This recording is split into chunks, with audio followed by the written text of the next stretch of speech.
Look Outreach is underwritten by the generous support of Munter Enterprises. Family owned and operated since 1972, integrity is important, as our family name is on every project. Our word is our bond.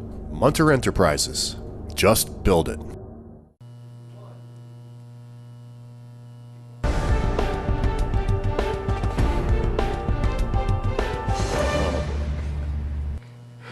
Welcome back, everyone.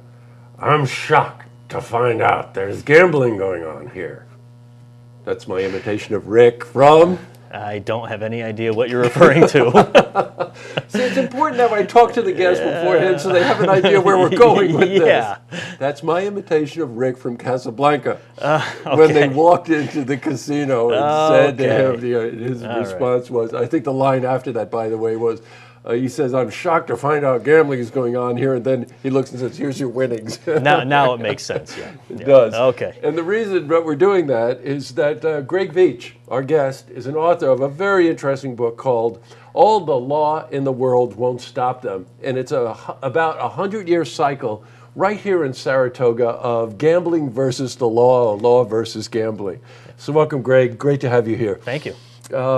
Let's face it, it's embedded almost like Casablanca in Saratoga's history of, this gambling instinct. What is it? Well, I didn't really look at the psychological aspect of it. I just know that from the founding of the village and up and through the 1950s and 60s, gambling was a big part of Saratoga Springs, and a lot of that was because the people wanted it. Mm-hmm. And this story is about crime, corruption, and gambling in Saratoga Springs from basically the founding of the village up until 1921, just as Prohibition is starting to ramp up.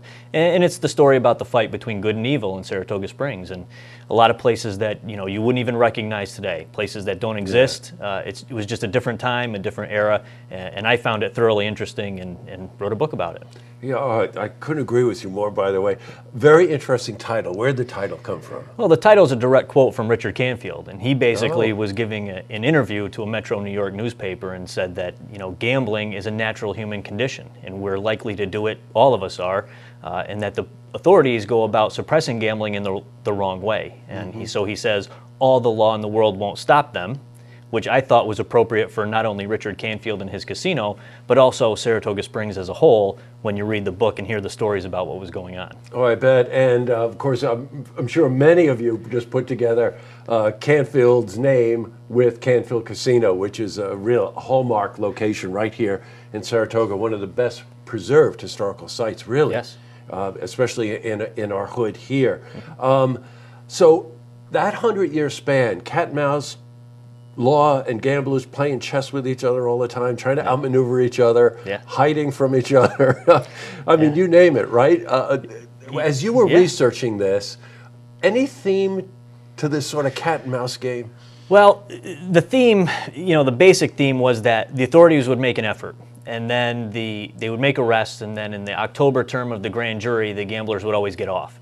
Right. And they would get off because the people of Saratoga Springs wanted it that way. Right. And that's kind of the theme, is there's this struggle between good and evil. Sometimes people from outside come in and make arrests, and sometimes the Saratoga authorities come in and make arrests. But at the end of the day, the people wanted it this way. Mm-hmm. And it kind of worked out where the gamblers always seemed to have the upper hand, despite the fact that it was entirely illegal the whole time.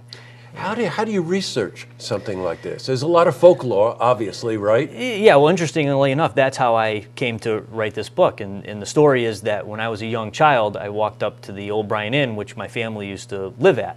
Mm-hmm. And I was told a story by some of my ancestors about my great-grandfather being involved in a gangland murder in the 1930s.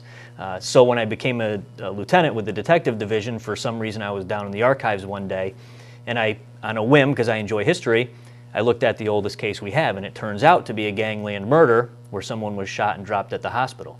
It was the same story. How about your grandfather? Now, my grandfather's not involved in that story at all. Good, you're safe. But it was interesting. That story itself was so interesting that I put together a presentation for the History Museum. It's the murder of Adam Perillo.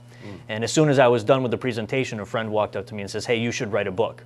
And so that was about 5 years ago. And researching that story, the Perilla murder, I ran into all these other stories that are just so entirely interesting that I actually did put the effort in to write a book in this narrative of a 100-year battle in Saratoga Springs. Now, why the cutoff date of 1921-ish? Well, to be completely frank, if it was any longer, it would be an 800-page book, and there's just so many stories. I had to make a decision, and the story ends in 1921 because it ends with the district attorney being reelected and the town becoming even more wide open than it was before. And then we get into the national organized crime figures, but that would be part 2 of this story. Okay, whoa, well, nice lead in for part 2. Now you've got your work cut out for the next 5 years. I would assume so. Because it took you about 5 years to write this. Weren't you telling me that? Yeah, it was about 5 years long. The first presentation I did was about 5 or 6 years ago, and then gathering the stories and kind of getting a narrative of that 100 years, it took some time. What about Canfield? What happened to him? Well, Canfield was here. He was called the Prince of the Gamblers at the turn of the century, and when he was in control of the casino down in Congress Park, they called it the Monte Carlo of America. So he was a very prominent gambler, and he ultimately decided that he was going to leave around 1907, maybe because there was a bombing at his place in 1906, maybe not. But at the end of the day, he left in 1907. The city ended up purchasing the property. But Canfield is an interesting story. There were some raids, some bombings. The whole thing was a really interesting story of Richard Canfield. Well, you know what? Nothing is more embedded in our history than horses and gambling, right? Let's face it. And the arts. I always have to mention the arts. Okay. But let's face it, many years later with the arts. Sure. But now, Greg's book, All the Law in the World Won't Stop Them. He's got a book signing coming up, guess where? At the Canfield Casino. That's right. It's this Thursday at 7 p.m. And it's a book signing, but it's a Q&A. And Greg and I were talking before this interview. Boy, does he love this topic. And he's written a really interesting book. I had the opportunity to scan it before the interview. And it's really well written. And the storylines are very, very compelling. So you've got, not only do you have a love of history, but you have a love of law enforcement. I do. Yeah. Yes. Note to self, his day job is chief of police in Saratoga, by the way. That's quite a day job, by the way. It's okay. I don't even know where you get the time to write a book, if that's the case, but really, hats off to you. Please don't ask my wife where I got the time to write it. That's right. This is a really interesting read, and let's face it, head to the Canfield Casino. Just, I don't know if you agree with me or not, you walk in that place, just the sense of history alone about that place talks to you, right? There's a lot of history in that building. There's a lot of history in Saratoga Springs. For a city this size, we have an amazing history. That's right. So it's this Thursday. That's the 11th, by the way. 7 o'clock, great time, early evening. Head over to Canfield Casino. There's a book signing, but I think even more important than that, based on what he knows, a Q&A session, which would probably be pretty fantastic. Well, Greg, congratulations to you on writing this. And thank you. I can't wait to go. I want to go 7. I'll see you at 7 o'clock. Thanks for having me. Oh, you're welcome. To see this interview again, you can head to our website, Look TV, online. I'm shocked.